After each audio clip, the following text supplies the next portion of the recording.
Hello and welcome to the New Orchard. Australia was built on the idea that productive land could sustain families and communities across generations, but for many young Australians today, farm ownership feels almost mythological, something that's completely beyond reach. Obviously, that idea was not formally encoded in Australia's constitutional or explicit founding doctrine, at least not in the American Jeffersonian sense of a republic explicitly built around yeoman land ownership. What's influencing my thinking is more of a historical cultural pattern than a set of constitutional principles. It's no secret that Australia's economic development was heavily agrarian for much of its early history. War, wheat, cattle, dairying, settlement policy, and some political rhetoric often revolved around the idea of making a living on the land. Australians believe that productive land should not remain exclusively concentrated among large pastoral elites. Take the soldier settlement schemes after both World War I and World War II. These schemes were explicitly designed around this notion that land ownership could anchor and support stable families and communities. A very common sense notion indeed. You don't have to go through a lot of historical records to see that much of regional Australia was socially organised around multi-generational family farms as the basic civic unit. Multi-generational being the keyword here, relevant for today's interview. This basic and now somewhat forgotten architecture assumed that ordinary families could derive stability, continuity, and what is more important, belonging from productive land like so many societies and civilizations before. If you are listening to this and rolling your eyes a little bit, I don't blame you because there's obviously a lot of nuances and a bit of counter history here I should at least briefly account for, just so we're on the same page while I'm navigating our way towards the interview section of today's episode. Yes, Australia has urbanized early and relatively aggressively, and much of the continent was environmentally hostile to small-scale farming modeled on European methods and assumptions. That is all true. It would also be remiss not to mention that mining and extraction had equal, if not more significant role in shaping the national psyche compared to farming. With these facts accounted for, I would still say that much of regional Australia was built around the family farm. This was ordinary people building a life, a livelihood, and a community through productive land cultivation. This was a time where these ordinary people could plausibly aspire to control productive assets rather than merely rent access to systems owned by faceless corporations. Today, that pathway is either narrowing rapidly or is completely gone. There is a YouTube channel called the National Film and Sound Archive of Australia I absolutely love watching in rare moments when I do find time to do so. I'll add it to the links in the show notes for you. It's a wonderful archive of Australia's past with just the most amazing farming and rural scenes. These scenes portray a society that feels like it's not from this planet, and I think there are multiple reasons why I feel that way about them. After all, most of them were shot in a time where land values to incomes were radically different compared to today. Family transfer was a norm, smaller operations were more viable, and simply put, communities retained more local economic circulations. But to be perfectly honest, I think what has changed here is not simply the price of land. It's the fact, like so many things in our narrow, poorly diversified Australian economy, that farmland increasingly behaves like another financial asset class and not a place where a young family can slowly build semi-independent or semi-self-sufficient life. I thought about this a lot and concluded that such a dire state of play has to change the psychological atmosphere of a society. When options become permanently inaccessible, isn't it natural we stop imagining positive and exciting futures? Isn't it natural that regions hollow out and that succession collapses? And isn't it natural that local knowledge disappears? Of course it is. It absolutely is. My guest today is Sam Marwood, founder of Cultivate Farms, an Australian organisation and a farm transition platform attempting to solve one of the deepest structural problems emerging inside modern agriculture. How do you keep farms alive, productive and locally stewarded when traditional pathways into ownership has almost completely collapsed. Cultivate Farms sits somewhere between a succession platform, a farm matchmaking network, a transition advisory group, and an ownership innovation project. A very interesting hybrid indeed.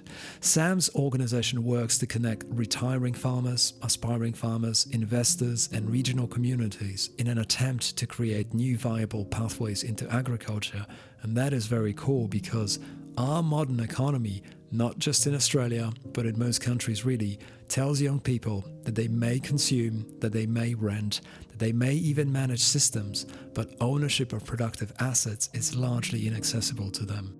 One of my favorite authors, Wendell Berry, quoted and referenced on this show many times, once wrote that eating is an agricultural act. What he meant by that was that we are never truly disconnected from the land, no matter how abstract modern life becomes. It is very unfortunate that modern economies are so efficient at hiding the systems that sustain us. Transactional exchange becomes the order of the day, food simply appears out of nowhere, ownership concentrates elsewhere, communities hollow out quietly, and productive life becomes something many of us observe rather than participate in. Such is the inverted state of the world. What makes the work of Sam Marwood and Cultivate Farms incredibly interesting, it's not simply that they are helping people gain access to farms, it's that they seem to be attempting to rebuild a pathway or create a completely new one. A way back into stewardship, responsibility, continuity, and authentic participation in something that is deeply real, not through nostalgia, but through invention and out-of-the-box thinking. I've started the new orchard exactly to amplify voices and ideas like Sam's Cultivate Farms, so I'm very excited that he has agreed to join me today and tell his story. Sam has spent 20 years at the intersection of conservation and agriculture, driven primarily by one conviction. When you back the right people in regional communities with the right tools, everything else follows. As a founder of Cultivate Farms, Sam partners with proven models like Circular Head Farms in Tasmania to replicate community farm investment across Australia, and works alongside First Nations groups, farming families, and regional champions in every Australian state. Sam is the author of 6 books, which are You Can Own a Farm, a practical guide for aspiring farmers, Aging on a Farm, supporting farmers to age well on the land they love, the Cultivate Farm Succession Guide, Your Farm, Your Legacy, Community-Owned Farms, How Local Invests in Local Agriculture, and No Better Place, The Case for Regional Australia. Now that we've set the stage, let's dive in and see how Sam and his Cultivate Farms framework can help you create the future you have been dreaming about. Sam, let's start with this. What specific failure in agricultural system led you to create Cultivate Farms? Great question. The first failure for me was my parents not feeling like they could hand the farm on, and that they had to sell and retire because all their wealth was locked up in the land, which I think is a story for many farmers. Is they're asset rich and cash poor, and so they wanted to unlock that and live a different life. They'd done the farming for so many years. So I think that there's something around that the price of land is so extreme and getting higher and higher every day, and that ability to transition ownership to the next generation, whether they're your kids or someone else's kids, feels harder and harder. So we need to, not that we need new ideas, I think we need to encourage old ideas that around share farming and shared ownership, to encourage the next generation that they can own their farm, which seems to be a big driver in humans around ownership, or at least being rewarded for your efforts. But if we can show people there is a pathway for you to build your wealth or build your percentage ownership in the farm or the farming, then I think that's one of the barriers that or systems that we can help overcome. And there's heaps of answers out there, heaps of solutions and pathways. I think it's really one of an awareness, letting people know these creative solutions, because if more retiring farmers or the older generation know about this, and it's more normalised, if their accountants and lawyers know about it, then they're the ones who are going to be open to the next generation coming through with these creative solutions, and it not being a strange conversation. Hopefully it'll be a normal normal, straightforward conversation that's legally well structured and everyone wins. Why do you think land acquisition for individuals or small families became so unattainable? I've got a few families around me in the city context who would love to move out and live somewhere regional, preferably running a small farm. But they are completely overwhelmed with how much capital is required to get this done. I don't think this was the case a few decades ago. What do you think is driving this? I think it is the corporate attention. I think it's in the 60s, 70s, 80s. The corporates realised the value of farming and that farmland was probably undervalued in their eyesight, and therefore everybody else is getting onto it. So I think that's the situation. Haven't really looked into it. It's a really good question, but I think it's that corporate angle that investment funds want to get stuck into it, and therefore it rises and increases the price for everyone else. Yeah, that's unfortunate but predictable. All right, let's talk about the nitty-gritty of Cultivate Farms. Walk me through a real deal, from the first contact to a farmer stepping onto land. Many and varied. When we first started this, we thought it could be quite straightforward, but we realised humans and business is mixed and varied, and so our journeys with our farmers is so mixed, and that's why probably the main journey is around mindset. And when you're talking about matching people, which is ultimately what we're doing, we're matching retiring farmers with next generation. It's around mindset, saying, hey, if you are open to sharing the land and the business and making a win-win, then all options are open to you. If you don't want to share, then this is a waste of time, and move on. I guess we give the license to have that discussion around sharing in a way. People use our name to say, Cultivate Farms.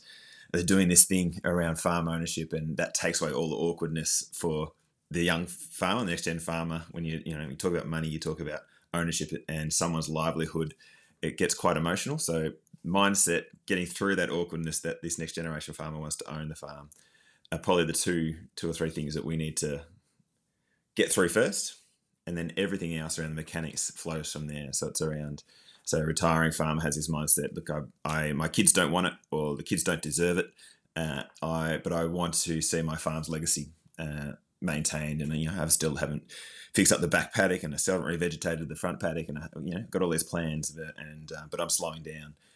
I do like the idea of sharing, and I remember back in the 60s, I had someone who gave me a leg up, and I want to try and do the same thing. So encouraging the retiring farmer to think like that is the big one, and then getting them to be on the lookout to find a next gen farmer, and that's either them going to the nightclubs or to the pub and hunting themselves, which doesn't happen very often, or it's that next generation farmer hustling and writing letters and driving up driveways and putting the name out there and actively trying to say, hey, we're after a farm. And once that, probably a lot of that magic is trying to get people matched that actually on the same wavelength and want to do the same sort of thing, which is a pretty hard thing to do. And that was what we've focused a lot on, is trying to save time to get those matches to happen and get the mindset. And once they've met and they like each other, it's a lot of coffee and sit down at the kitchen table talking about purpose of life type questions. Like, it does get pretty intense, these discussions. Like, what do you want? What are you going to do when you die? And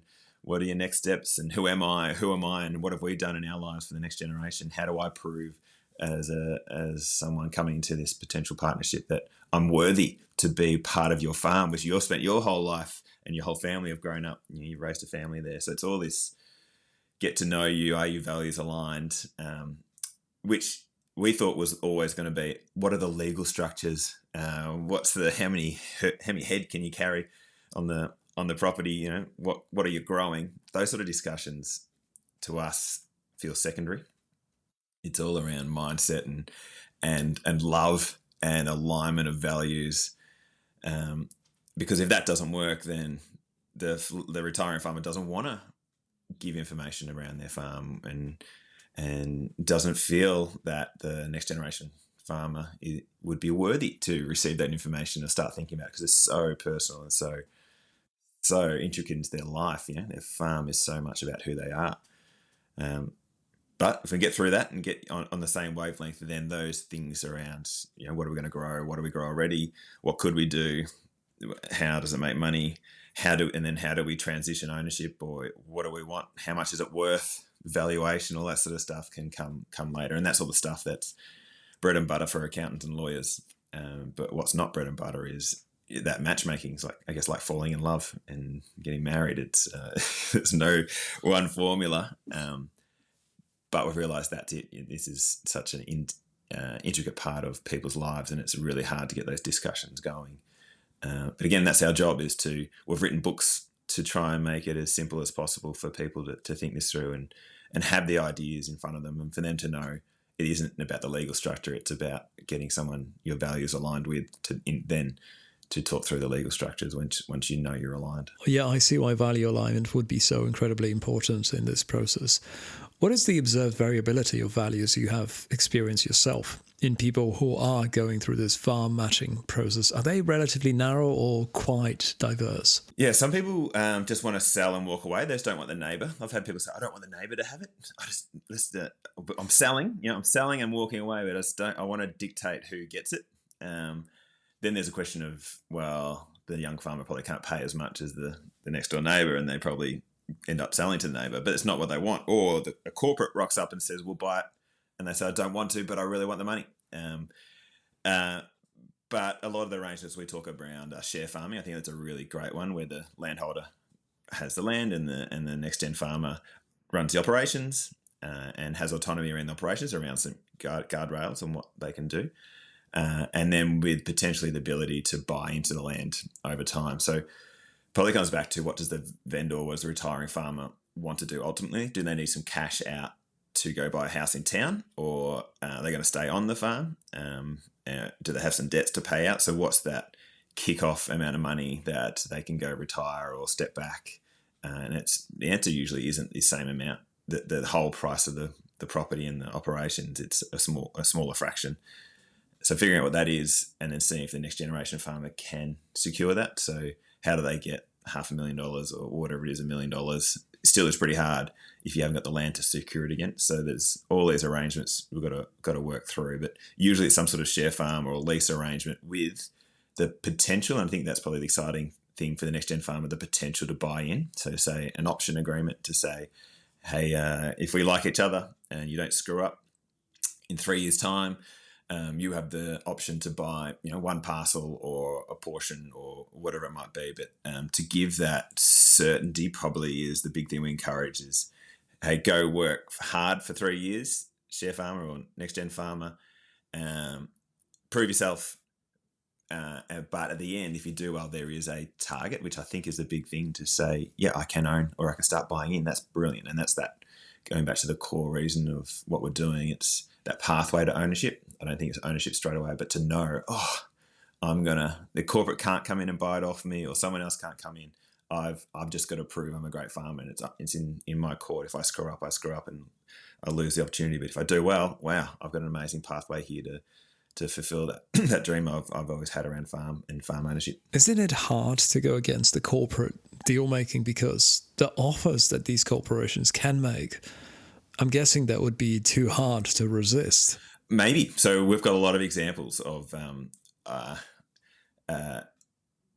people doing deals because of a bigger vision they have. So people often ask me, how am I going to compete with the corporates? And I say, well, how many kids have you got? And they said, I've got 3 kids. And all right, you can bake a cake and drive up a driveway with your family and go meet these retiring farmers and tell them and show them your passion.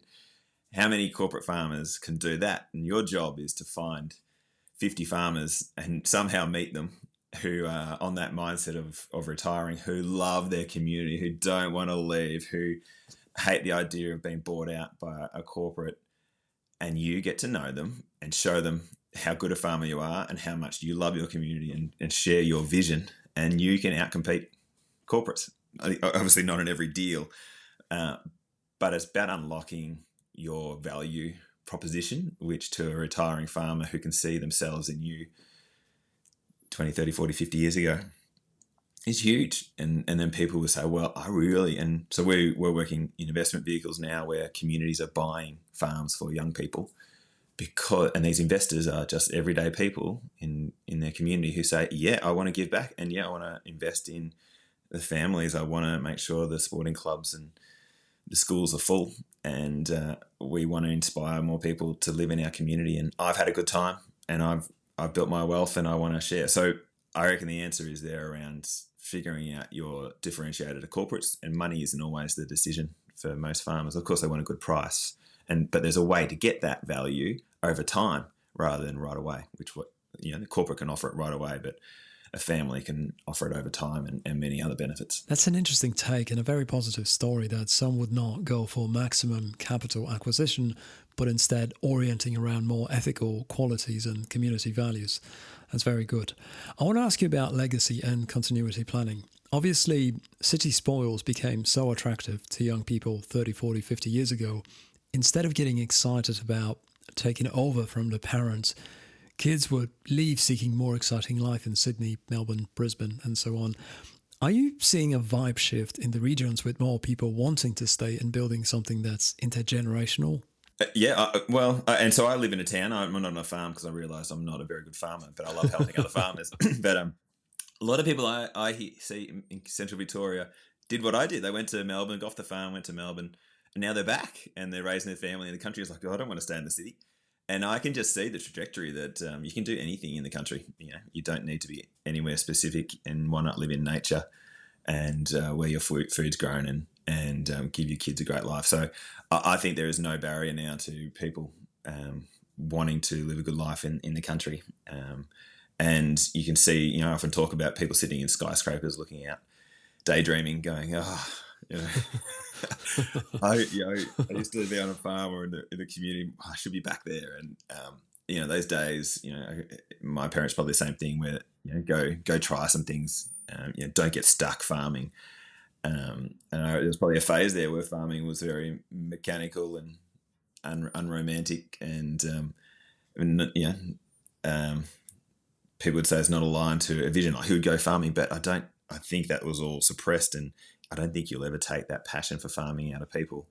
I always think it's fascinating when a city person comes to be a farmer having no background. Like, I just love that concept of someone going, there's something inside of me that I just can't stop, and it's to do with farming and growing food. And I love that. And, seeing more, I've got a good mate who's from Sydney, he's an artist, and now he's a farmer. And I guess that is what I'm fighting for, is to encourage people that you're not brought up in an accounting firm and you go become an accountant, and because your parents weren't necessarily, you go figure it out and find the pathway, and that's what I want it to be for farm ownership and farming. It's, if you want it, you can learn the skill, you can learn the trade, and you can hustle, and you can own your farm.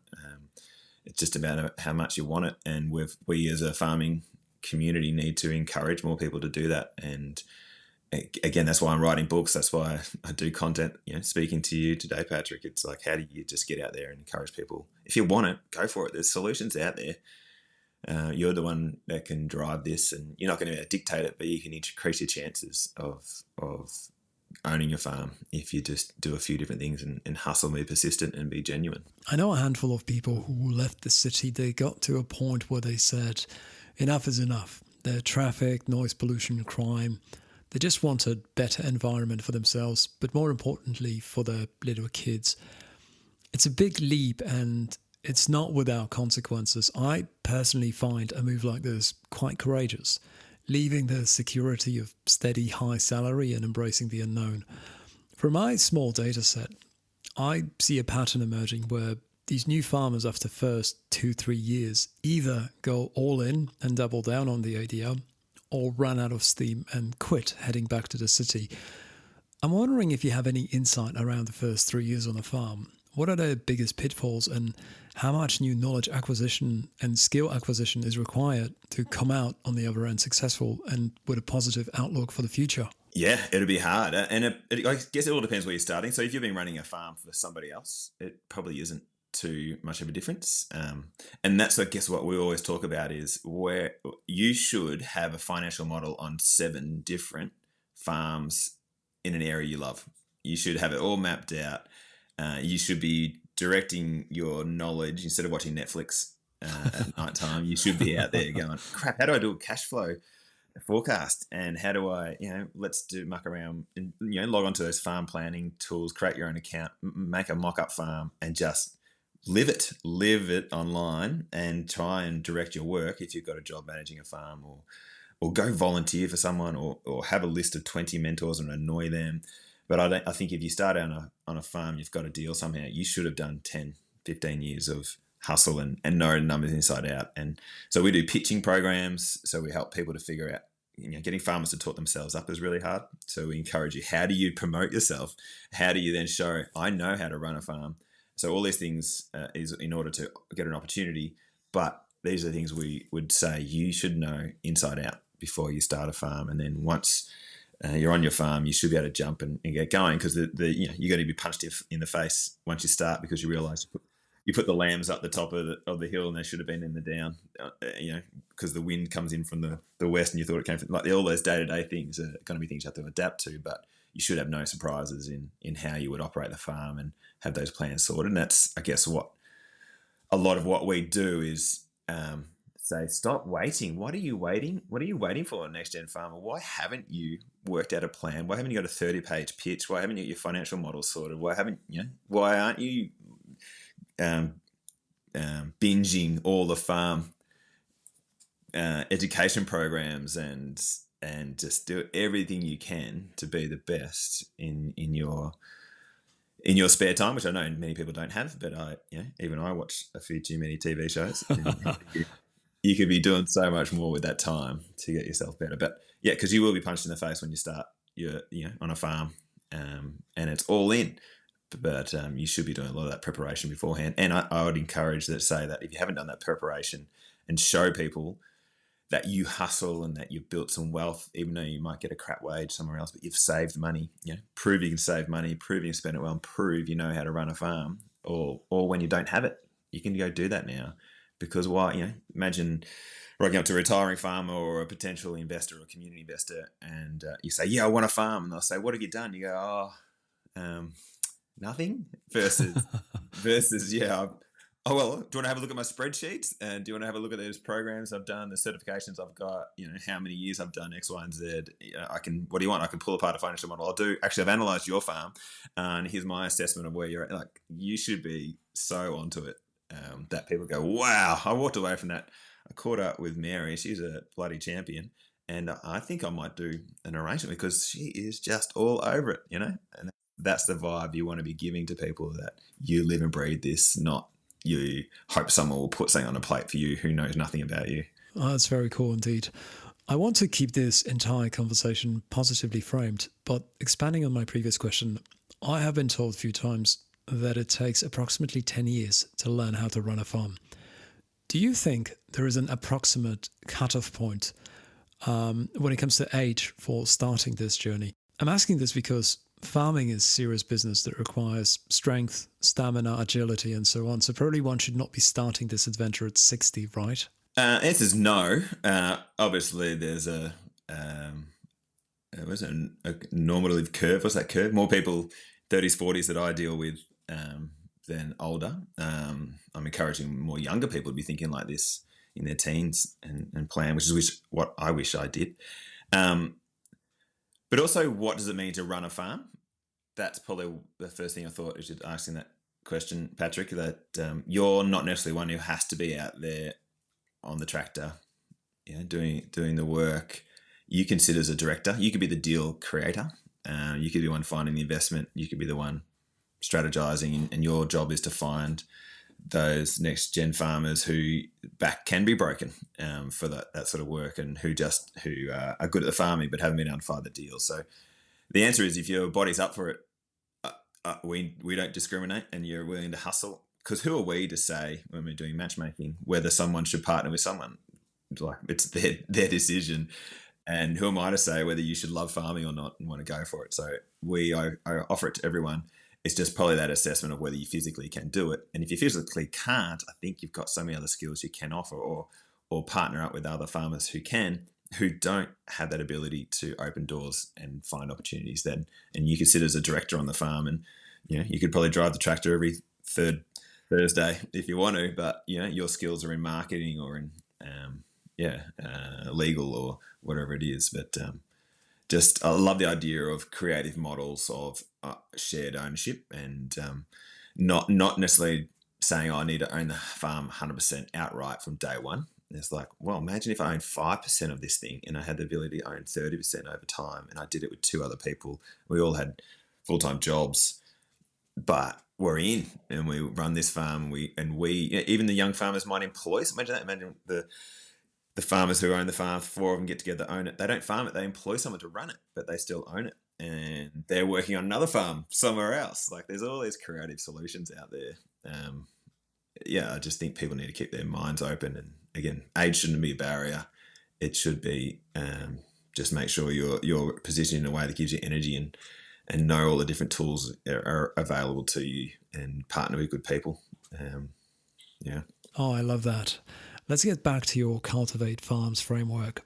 What are the most common reasons deals fail? Also, I should have asked you this at the very beginning.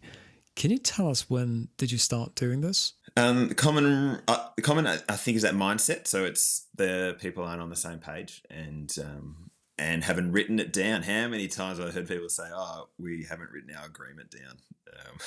I think that's terrible.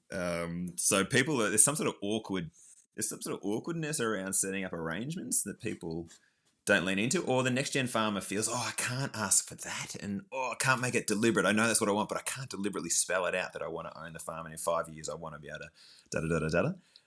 I don't know this, and that's what I'm hoping we can help do, is say, no, here's the standard process that you go through to make sure it's all written up and agreed.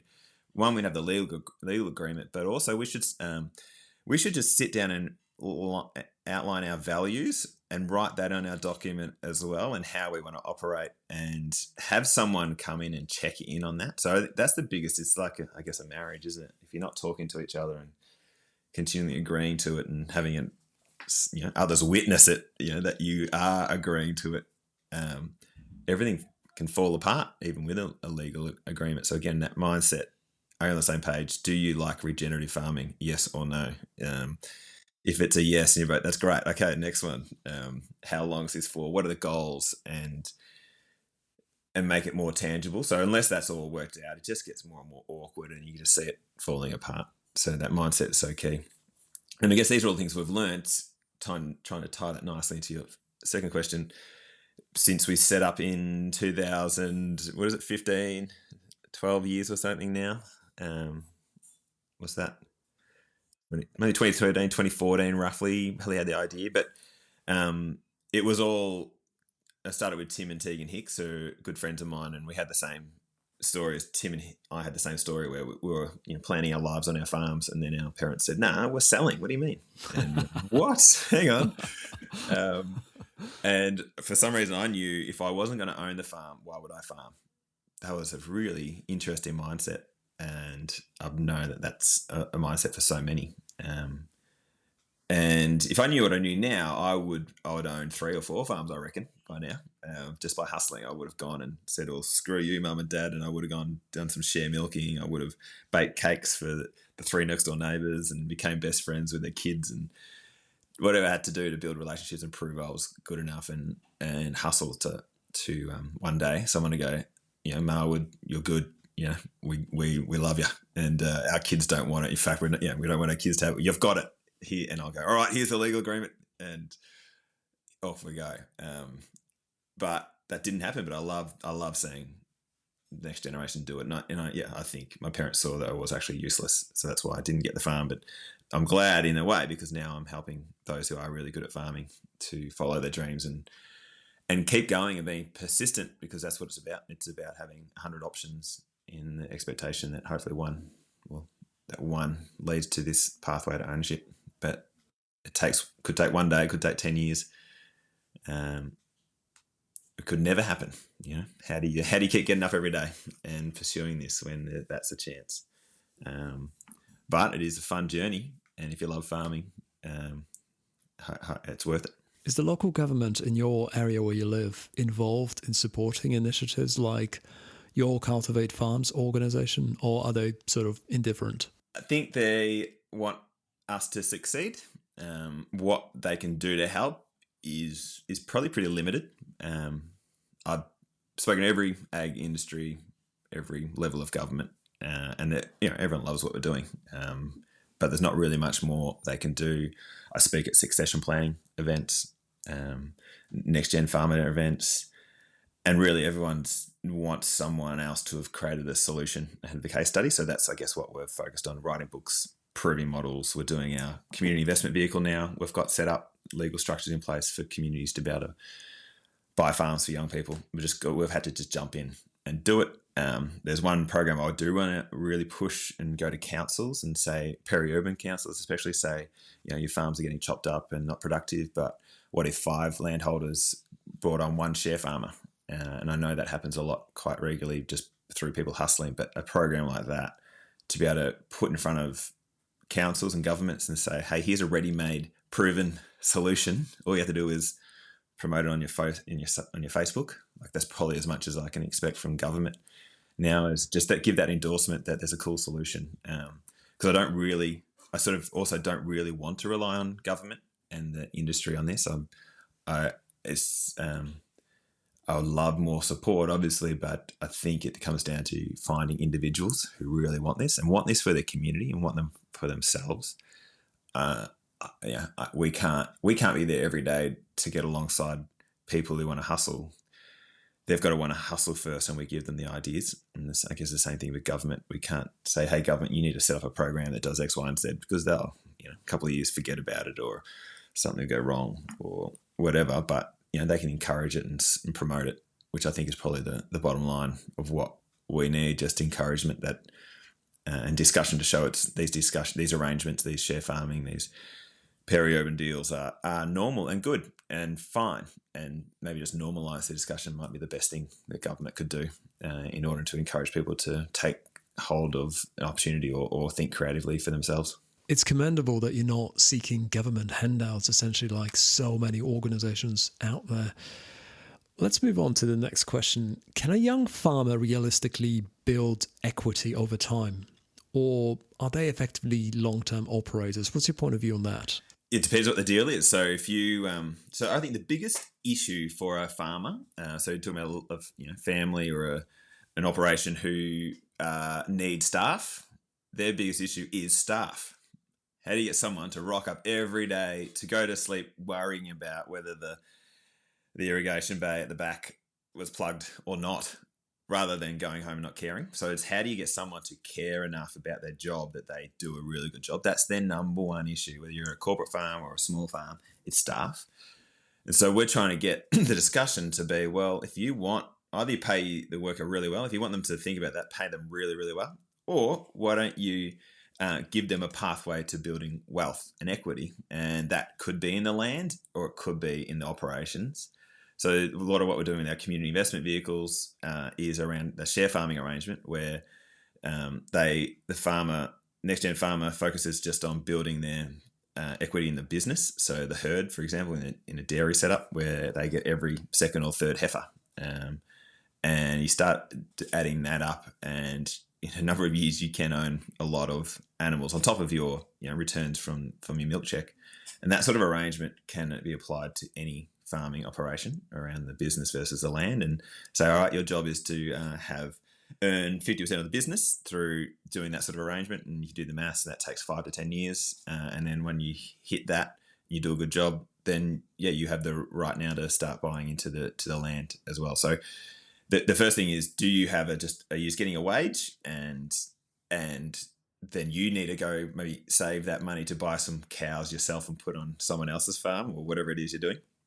Or you do a deal to say, hey, if you want me and I'm the best, I want an arrangement here where I'm not just the manager, I want to become a share farmer, and I want this X, Y, and Z, which is bold, and you've got to be confident you can do it. But also, if you're good enough, these farmers are savvy people themselves. They'll be like, well, okay, well, I might lose here, but in the long run, I win because I've got someone vested in my business, and I can step away from the business every now and then and know that it's going to be run well, or I can step away completely because I know that it's going to be run well. So a bit of it is, the next generation knowing what the deals are for them to build wealth, and then having confidence to be able to go and do it. Like, make sure you've got an accounting and a legal advisor on your team, and 3 farm locals who are on set up your own advisory board, and get them to give you the confidence on how to pull deals like this together. So that's one. But the other one is if you're being matched with a farm, you've just got to make sure there's enough value in the business you're operating to make a return in order to give you that increase in wealth, whether it's share farming or equity or whatever. So the really big question is around, does farming make money, and does it make money uh, when assessed against the value of land? And if the answer is yes, that's great. So people say, how do you make money? It's like, I don't know. I don't know. Like, I'm not the one to go ask around how you make money on a farm. Like, you should know the answer. And obviously there's a lot of farms out there who make money. So there is an answer to that. Your job is to find the best arrangement where you can make money, where there's enough left over to build your wealth and the landholders' wealth, as well as make the operations run.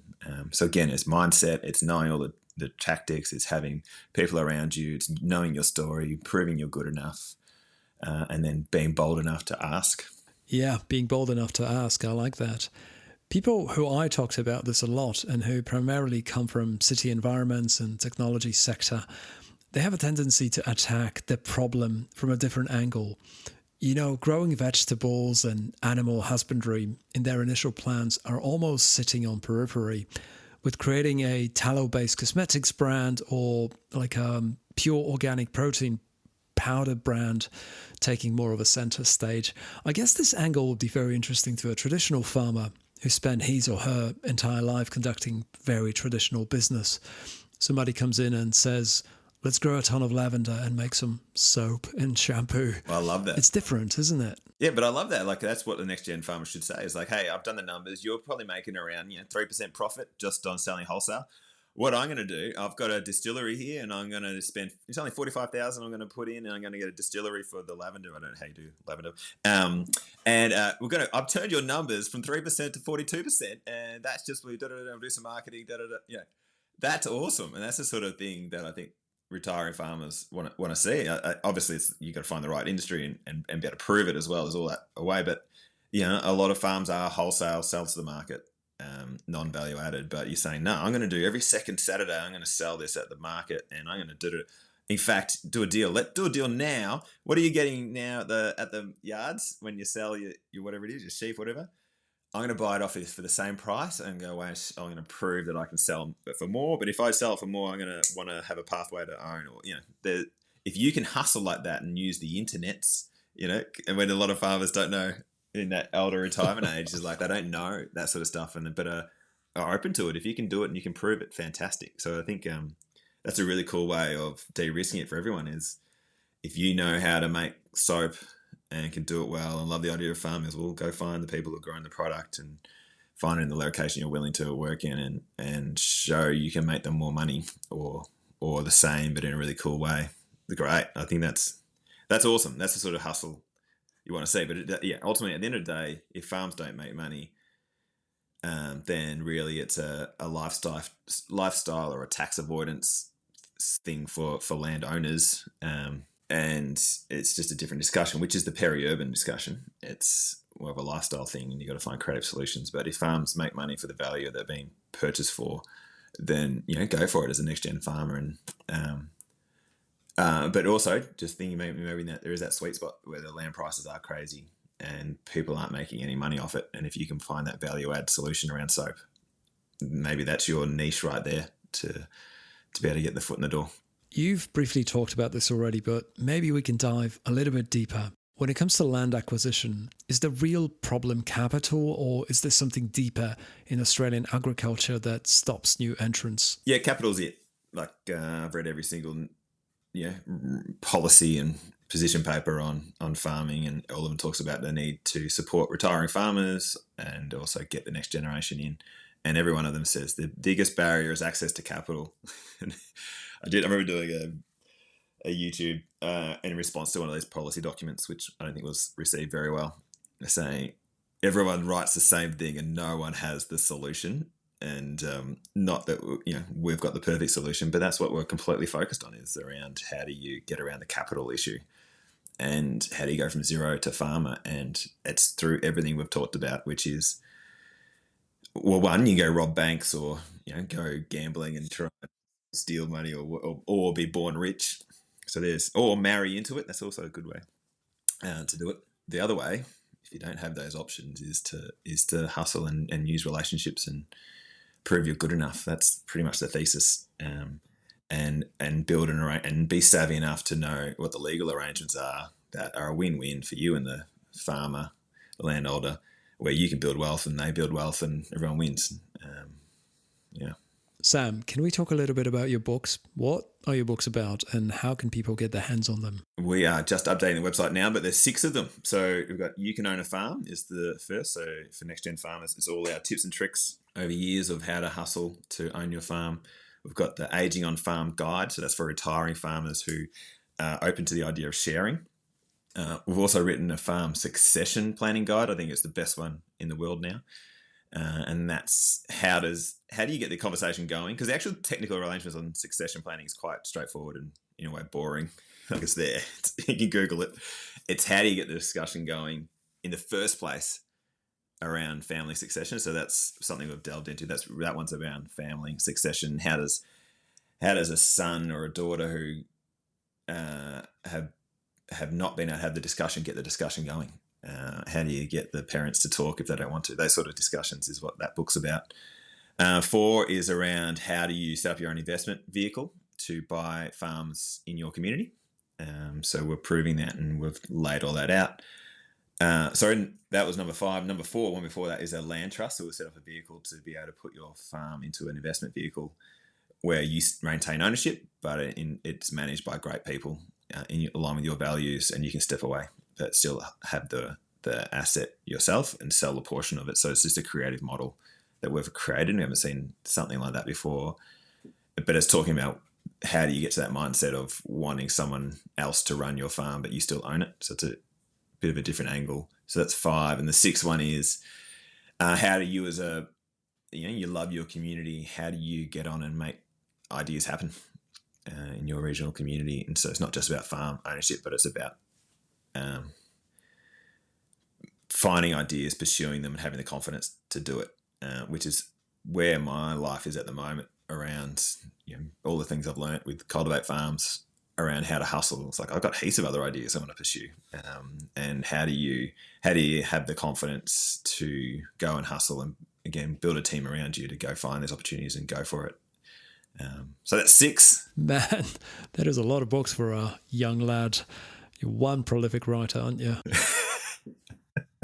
And a lot of it, I love it. It's like I spent my whole life, of the Cultivate Farms, getting on YouTube, and that's probably how I've done it. Is I've forced myself to write, to present, and so these all books have come from 10 years of creating content anyway, like you're doing, and so really it's just collating all those ideas into a book, which is why I'm really encouraged. Why I thanked my past self for documenting the journey, basically.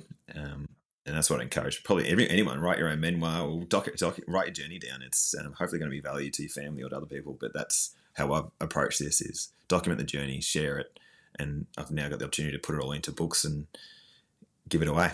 That's amazing. I'll put all the links to your e-store into the show notes. Finally, I'm very curious to hear how you're going to answer this question. Within the Cultivate Farms framework, what does success actually look like in measurable terms and on what timeline? And I appreciate there's variability and there's nuances because you work with, different contexts and different types of people. But generally speaking, what does success look like? Well, I think from a farming point of view, it's that you've got a pathway to ownership and you've got a legal arrangement and you're having fun running a farm with other people. And that happens for 5, 10, 15, 20 years, and that is awesome. The other would be for a community to see one new family come back rather than leave. There's always something exciting about someone joining something you've started. Like there's something exciting. Oh, someone wants to join this thing. Same sort of thing with the community. It's like this family moved in. They want to be here. That is a sort of thing I want communities to realise and to promote, to say we are a cool community. We've got a lot of things going for us, and of course you should live here, and we should be on the mindset. And what's the biggest thing you've got is land ownership pathways. And if you could offer that to the next generation, you'll have heaps of people coming back. So I think that's for me, it's bringing 1 family, 2 family, 3 family back, or keeping them. That's the sort of tangible thing I want to do, because you can just think through all the benefits of that. for that community, let alone the vibe of people living there going, wow, we've got people have moved and are coming here. That's the attitude that, or the mindset I'd love to see. And again, every community can do it because they've got land. It's just how do you get farmers and the community in the mindset of saying, okay, we need to share. Okay, all right. Let's start promoting that. We're open to business and let's see where this can go. And hopefully 1 or 2 or 3 retiring farmers or a few locals want to invest. That's, you need a couple to keep this going. So yeah, that's it. From the farmer point of view, it's this long-term arrangement where you've got a pathway to ownership, and then for a community, it's one family coming back every year would be amazing. Fantastic. I should have asked you this at the very beginning. Is Cultivate Farms operating primarily in Victoria, or is this a nationwide operation? Nationwide, internationally. I guess what are we trying to do? I guess is just get this information out. And the way we've made money has been really quite hard. So usually we get paid for matchmaking, but we don't do that anymore. So we want as many matches as possible. Our focus is to be able to set up community investment vehicles now, and provide a package structure for any locals to be able to go and raise money to buy farms for next generation farmers is where I'm putting my energy now, and also more on those community mindsets. So really, we've got all this free information sitting around that we just want to get out, and our focus is getting alongside locals now to help them find business models and solutions for themselves and their community. Well, Sam, I got to say hats off to you. This is a wonderful, wonderful enterprise, and I really love that you are out there doing what you're doing. Can you tell us where can people follow you and how can they contact you? Cultivatefarms.com. Jump on there. I've got a couple of variations of the website coming now to get those books on, but also we're creating an interactive planning tool as well, which is really cool. So you just have a conversation and out comes your plans and ideas. So that should be out soon as well. So just jump on there, and we're trying to make everything as free. If it's not free, it'd be a small amount, but I think pretty much everything's going to be free for you to jump on and use and go hustle. And you can email or on Facebook and all the socials. And but people say, how do I own a farm? It's like, just read the book, watch the content, hustle. You can do it. But yeah, you don't really need to talk to us anymore. It's just read the books, go hustle, Google, use AI, figure it out. The answers are there. Love it. You are doing God's work, and I want to thank you for being so dialed in and positive about it all. And thank you for your time today, Sam. That was fantastic. Pleasure. Thank you, Patrick, and thank you for all your work as well, mate. Brilliant. Oh, it's absolute pleasure having you on today, Sam. Thank you. So there you have it. This was Sam Marwood, founder of Cultivate Farms. I sincerely hope you've learned something of value here today, and that you've found a spark of inspiration that will ultimately lead you to a place of possibility. One thing I kept thinking about during this interview is that the crisis we found ourselves in is not merely agricultural, and I don't quite know how to put it without sounding outrageous, but I think that crisis is truly civilizational. Just look around you. Once a society loses reasonable pathways to ownership, stewardship, productive participation, where usury becomes the norm, something deeper inside the society begins to fracture. People stop imagining futures that feel tangible, possible, and authentic. Work for most, primarily in the busy city context, becomes increasingly abstract, detached from what's real and productive in its core sense. Most importantly, land, surely the most fundamental productive asset of all, drifts further and further away, out of reach of ordinary people like you and I. Wendell Berry wrote extensively about the danger of separating people from land, production, responsibility, and place. He was very clear, stating that agriculture is never just an industry.